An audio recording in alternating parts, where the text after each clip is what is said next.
चीनाबादाम आम राज्यर एक मुख्य तैलबीज फसल। अनुकूल जलवायु मृत्तिका जोगु आम राज्यर प्रत्येक जिले में खरीफ, रबी और ग्रीष्म ऋतु में चाष करा जायथाय।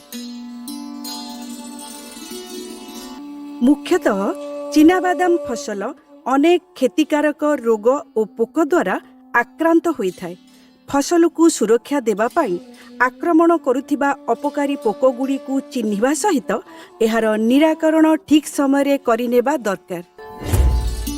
पत्र सुडंगी पोक साधारणतः पत्र सुडंगी पोक चीनाबादाम फसलर एक मुख्य अपकारी पोक। एहा शुक अवस्था गछर अनेक क्षति घटाइबा सह प्रथमे कौलिया पत्र मध्यकु सुडंग करी पत्रर सबुज अंश को नष्ट कर दियंती। पत्रर ठाए ठाए कागज परी धड़ा और पतला हो जाए। 2 ରୁ 3ଟି पत्र एक संगे बांधी हो जाए और सेथिरे पोक मलत्याग करिथाय। अधिक आक्रांत पत्र हलदिया हेबा सह छोट गछ गुड़िक सुखी जाए। एही पोकर नियंत्रण और परिचालना पाई कियारी को सदासर्वदा सफासुतुरा रखिबा सहित अनाबना घास लटा गुड़िक नष्ट करदेबा उचित। रातिरे आलोक जंता जलाई एहाकु आकर्षित करी मारिदेबा सह एहार आक्रमण देखादेले एकर प्रति 20,000 टाइकोग्रामा किंबा ब्राकन पराश्रयी कीट 7 दिन अंतरे 2 थर प्रयोग करिबा उचित। निहाती दरकार पड़िले प्रति 5 लिटर पानी रे 1 ग्राम थायोमेथोस्काम किंबा 1.5 मिलीलीटर इमिडा क्लोफ्रिड मिसाई सिंचन करंतु। धुआपत्र गोटी पोक चीनाबादाम फसलर अनिष्ट करुथिबा एहा एक बहुभक्षी कीट अटे। फसलर कौलिया पत्र रे एहा मेंचा मेंचा करी अंडा देई थाए। शुक अवस्था रे फसलर व्यापक क्षति करिबा सहित पत्रर कौलिया अंश गुड़िक खाई जाती। फलरे गछर पत्र गुड़िक संपूर्ण भावे थुंटा हो जाए। एही पोक गुड़िक देखिबाकू बलिष्ठ और शरीर उपरे लंबालिया उज्जवल और हलदिया रंगर गार देखि कीटटी को सहजरे चिन्ह हुए। एही पोकर दमन और परिचालना पाई मिथोमिल शतकड़ा 40 भाग SP 750 ग्राम व्यवहार करिबा दरकार। बुटफल बिंधा पोक कहिबाकू गले एहा एक बहुभक्षी कीट नाम रे परिचित। देखिबाकू एमाने मध्यम आकारर बलिष्ठ धूसर किंबा लाल। पछडेणारे फिका गोलाकार चिन्ह सह कला रंगर पटी थाए।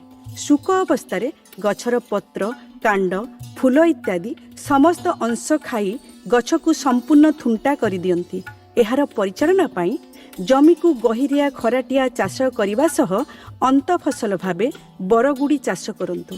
कियारी रे 8 ରୁ 10ଟି शाखायुक्त डालपोती पक्षी आश्रयस्थल सृष्टि करंतु और एकर प्रति 8 ରୁ 10ଟି फेरोमोन जंता बसाइबा सह एकर प्रति 250 शुक समतुल NPV प्रयोग करंतु। एथिसह रातिरे आलोक जंता बसंतु।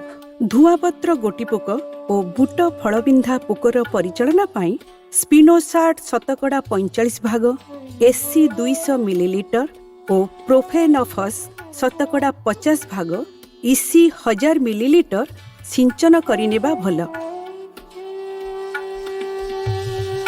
लोमस संबालुआ एहा एक बहुभक्षी कीट अटे।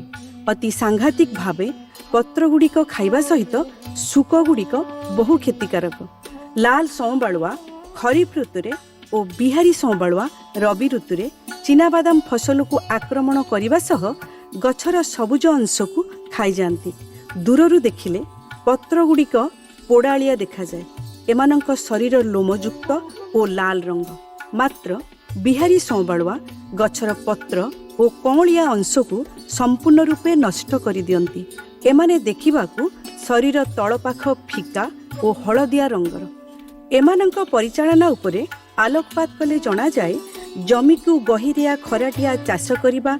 कियारी रे 8 ରୁ 10ଟି शाखायुक्त डालपोती पक्षी आश्रयस्थल सृष्टि करिबा और आलोक जंता बसाई पोक गुड़िक मारिदेबा सह दरकार पड़िले एकर प्रति 10 किलोग्राम क्लोरोफाइरिफस गुंड किंबा 400 मिलीग्राम क्लोरोफाइरिफस युक्त साइपरमेथ्रिन 200 लिटर पानी रे मिसाई प्रयोग करिनेबा दरकार।